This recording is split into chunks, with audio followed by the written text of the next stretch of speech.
ನಮ್ಮ ರೆಸಿಪೀಸ್ ನಿಮಗೆ ಇಷ್ಟವಾದಲ್ಲಿ ನಮ್ಮ ಚಾನೆಲ್ಗೆ ಸಬ್ಸ್ಕ್ರೈಬ್ ಮಾಡಿ ಮತ್ತು ಹೊಸ ವಿಡಿಯೋ ನೋಟಿಫಿಕೇಶನ್ಸ್ಗಾಗಿ ಬೆಲ್ ಐಕಾನ್ ಅನ್ನು ಒತ್ತಿರಿ. Hi friends, welcome to Sharan's ಅಡಿಗೆಗಳು. ನಾನಿವತ್ತು ನಿಮಗೆ ತುಂಬ ಸುಲಭವಾಗಿ ಟೇಸ್ಟಿಯಾಗಿರುವಂಥ ಆಲೂಗಡ್ಡೆ ಫ್ರೈ ಯಾವ ರೀತಿ ಮಾಡೋದು ಅಂತ ತಿಳಿಸ್ಕೊಡ್ತೀನಿ. ಫ್ರೆಂಡ್ಸ್, ಈ ಆಲೂಗಡ್ಡೆ ಫ್ರೈ ಅಂತೂ ಮಕ್ಕಳಿಗೆ ದೊಡ್ಡವರಿಗೆ ಎಲ್ಲರಿಗೂ ತುಂಬ ಇಷ್ಟ ಆಗುತ್ತೆ.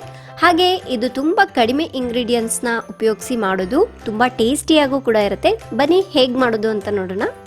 ಮೊದಲಿಗೆ ನಾನಿಲ್ಲಿ ಒಂದೆರಡು ದೊಡ್ಡ ಆಲೂಗಡ್ಡೆನ ಸಿಪ್ಪೆನೆಲ್ಲ ನೀಟಾಗಿ ತೆಗೆದುಬಿಟ್ಟು ಈ ರೀತಿ ಕಟ್ ಮಾಡಿ ಇಟ್ಕೊಂಡಿದ್ದೀನಿ. ತುಂಬ ದಪ್ಪನೂ ಕಟ್ ಮಾಡಬಾರ್ದು, ತುಂಬ ತೆಳುವಾಗಿ ಕಟ್ ಮಾಡಬಾರ್ದು. ನೋಡಿ, ಚೆನ್ನಾಗಿ ತೊಳೆದ್ಬಿಟ್ಟು ಒಂದು ಬೌಲ್ಗೆ ಹಾಕಿಟ್ಕೋಬೇಕು. ಇವಾಗ ಇದರಲ್ಲಿ ಒಂದು 1/4 ಟೀ ಸ್ಪೂನ್ನಷ್ಟು ಅರಿಶಿನ ಪುಡಿ ಮತ್ತು 1 ಟೀ ಸ್ಪೂನ್ನಷ್ಟು ಅಚ್ಚಕಾರದ ಪುಡಿನ ಹಾಕಿ, ನಿಮಗೆ ಖಾರ ಜಾಸ್ತಿ ಬೇಕು ಅಂದರೆ ಇನ್ನೂ ಒಂದು ಸ್ವಲ್ಪ ಖಾರ ಹಾಕೋಬಹುದು.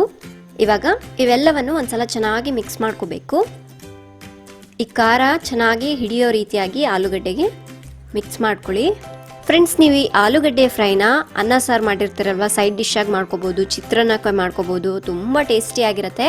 ನಮ್ಮನೇಲಂತೂ ಎಲ್ರಿಗೂ ಫೇವ್ರೇಟ್ ಇದು. ನೋಡಿ, ಈ ರೀತಿ ನಾನು ಚೆನ್ನಾಗಿ ಮಿಕ್ಸ್ ಮಾಡಿ ಇಟ್ಟಿದ್ದೀನಿ. ಈ ಬೌಲ್ನ ಇವಾಗ ಸೈಡಿಗೆ ತೆಗ್ದಿಡಿ. ಒಂದು ಪ್ಯಾನ್ನ ಕಾಯ್ಲಿಕ್ಕಿಡಿ. ಅದರಲ್ಲಿ 2 ಟೇಬಲ್ ಸ್ಪೂನ್ನಷ್ಟು ಎಣ್ಣೆನ ಬಿಸಿ ಮಾಡಿ. ನೋಡಿ, ಎಣ್ಣೆ ಚೆನ್ನಾಗಿ ಕಾದಿದೆ.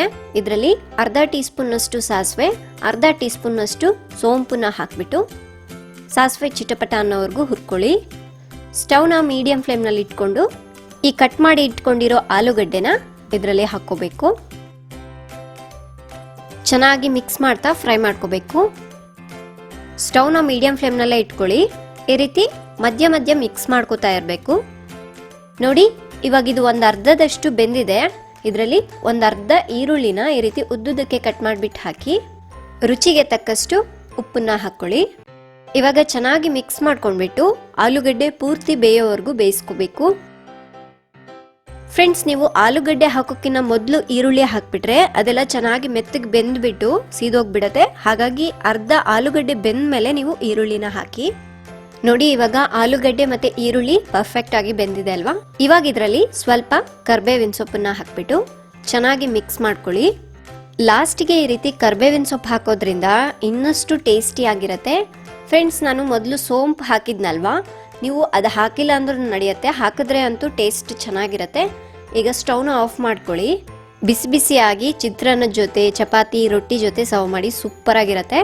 ನೋಡಿದ್ರಲ್ಲ ಫ್ರೆಂಡ್ಸ್, ತುಂಬ ರುಚಿಯಾಗಿರುವಂಥ ಆಲೂಗಡ್ಡೆ ಫ್ರೈನ ಯಾವ ರೀತಿಯಾಗಿ ಮಾಡೋದು ಅಂತ.